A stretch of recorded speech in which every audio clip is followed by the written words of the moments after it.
The example that we're going to consider of an infinite series of bumps is going to be a model for a crystal, right? A crystal has a perfectly periodic array of atoms, at least an ideal crystal does.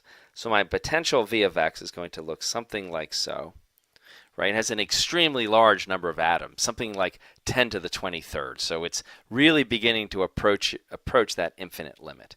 Of course, this will be just a simple one-dimensional model for a crystal.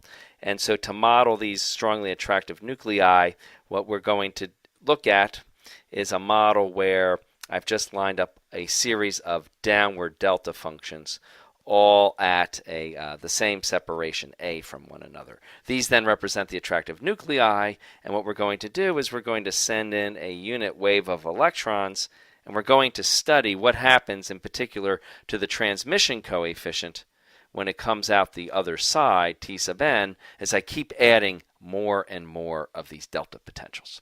And this will give us an idea of, what happens when an electron tries to propagate down a crystal with a very large number of atoms. So to illustrate this, I've made a computer animation. And what I'm showing you right now are the results for a given value of the energy for the transmission coefficient. Now you'll notice that I'm plotting things here on the in the complex plane. So this line here is actually the real axis, and this line running vertically, this is actually the imaginary axis. And the red dot that you see here, this is the transmission coefficient when I have just a single delta function. So you can see that it's not at the origin, it's not at 0, right? There's some amount of transmission that comes through. Then what I've done is I've drawn a different I've connected lines to the dots that go with the result each time I add another delta function. So you can see, you can see a little kink here at the very beginning, like so, right? That would be the first, that would be 2 deltas. This little kink you might be able to perceive as 3 deltas, and then they all get closer and closer together. You can't quite see them. They seem to make this sort of a smooth curve, but what you notice is they are all flowing. My answer flows towards 0. And what that means then is that for this given energy, my electron cannot propagate through my crystal. Right? What's happening is, well, the electron comes in. He's at some certain energy level here, E. Right? And he keeps getting a little bit of that wave, keeps getting reflected more and more as I go off and reflect off of more and more of these atoms until there's really nothing left. Now, this is really quite mysterious if you think about it, because we know, for instance, in the silicon that makes up your cell phone, for example, your smartphone, that makes up those computer chips, the electrons seem to be able to travel through those. But this would indicate to us that there is no propagation, that things can't travel. So let me just kind of sketch the diagram of what I'm talking about. If this is a graph of T, this was my real axis and my imaginary axis. I started down here and I just flowed in towards 0. This situation tells me that there is no propagation possible. Another way of saying it is that the electrons are localized. If you start them off somewhere in this crystal, they are not going anywhere. So this is sometimes called localization.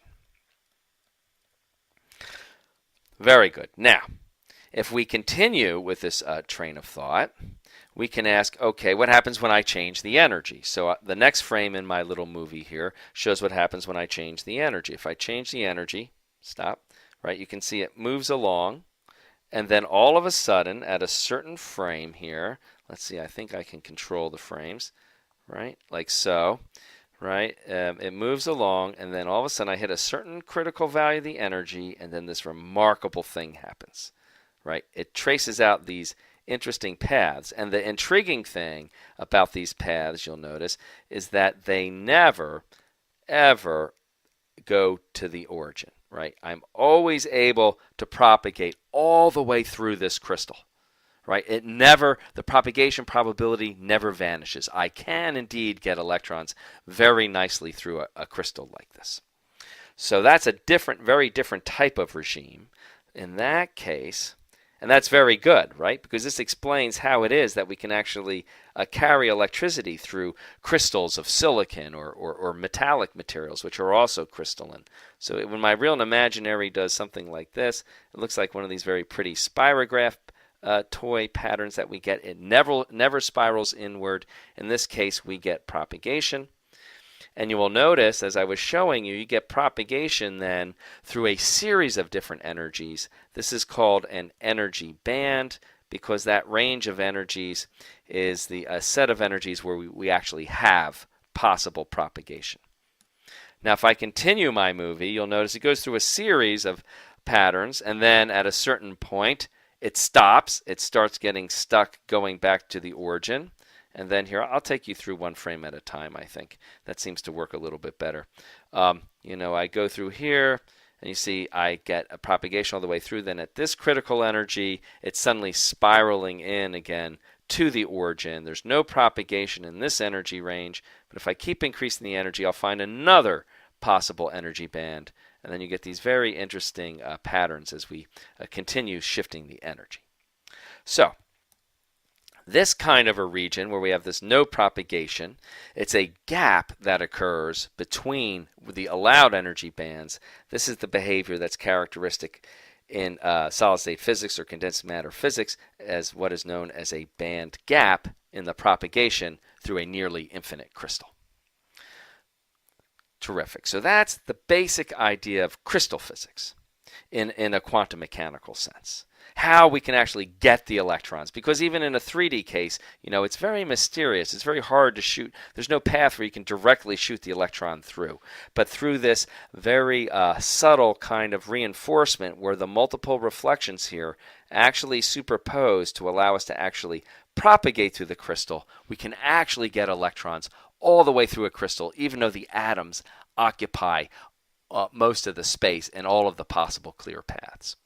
And this takes us really back also to this whole idea of the sum over all of the possible histories, right? If we said, okay, I've got this nearly infinite line of atoms, we know we actually get electrons propagating freely through them. But if you go back and say, no, I think I could simply take one of the histories that happened, like there must have been some history that actually happened.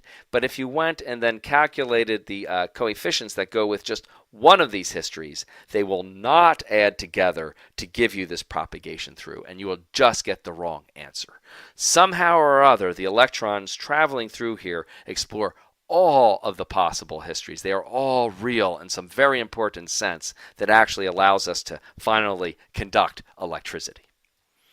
Now, what we've seen so far is basically the idea behind, again, how electrons propagate through a crystal.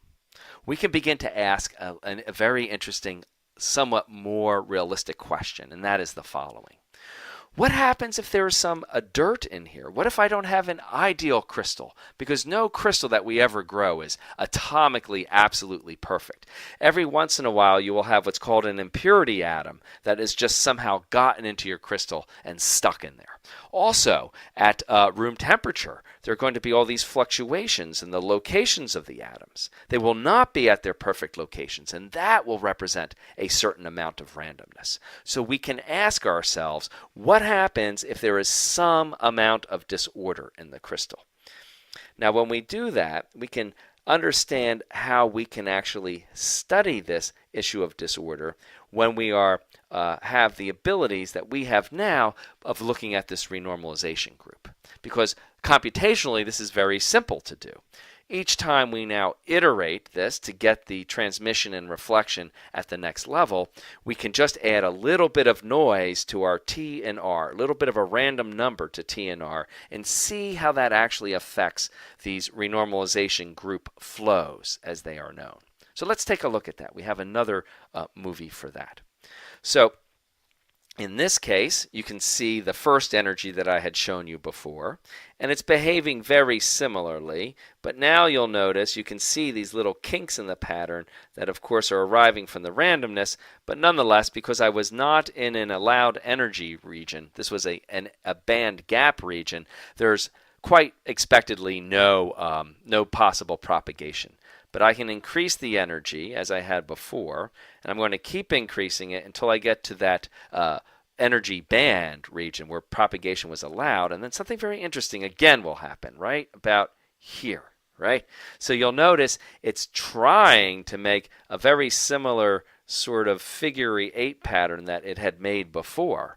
But in this case, notice how, in fact, what ends up happening is I always end up spiraling ultimately to the origin. So I can't propagate at this energy.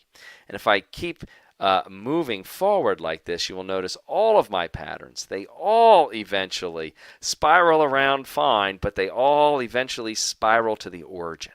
So any amount of disorder that I add here will always lead to complete localization, even in the allowed energy bands. And that's then our third Nobel Prize for the lecture. This issue of what happens with disorder leads to this phenomena which is known as Anderson Localization. Phil Anderson was a condensed matter theorist who had worked at Bell Laboratories. He won the Nobel Prize for his results on Anderson Localization in 1977.